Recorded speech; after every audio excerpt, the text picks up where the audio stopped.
This is a smoke detector, and there's a couple of things I can tell you about smoke detectors. One of them is, if you want to test a smoke detector to see if it's working, one way to do that is you press a button and you hold it down for a minute, and now you know it's working. Okay, now sometimes that noise is going to come about because you have a low battery. Inside a smoke detector, there are often devices such as a battery that can fit in the smoke detector, and you might have to replace the battery.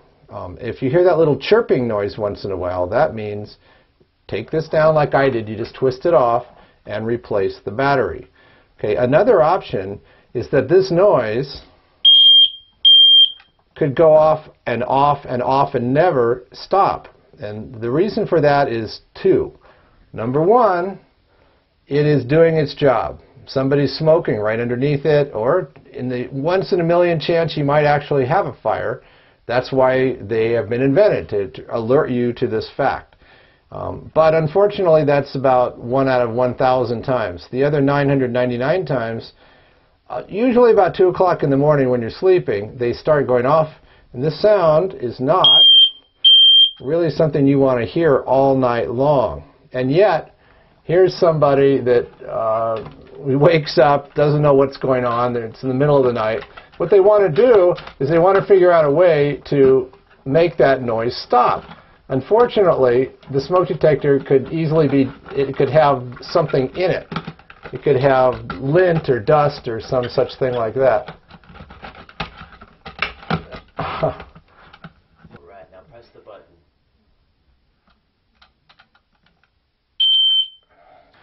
Sometimes there's a problem with just getting to the smoke detector and unscrewing it and taking it out of the ceiling. And here's the problem.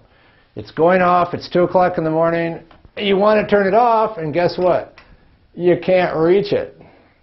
So this can be a real problem, especially at 2 o'clock in the morning when you're half asleep. So I'm going to give you a solution to that problem.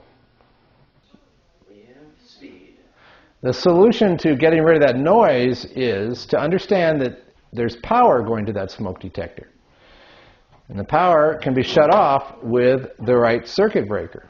Now, the best way to handle this is to figure out in advance which circuit breaker controls that smoke detector. You label it such, and then at that point you simply come down and flip off the breaker. And guess what? The noise stops instantly.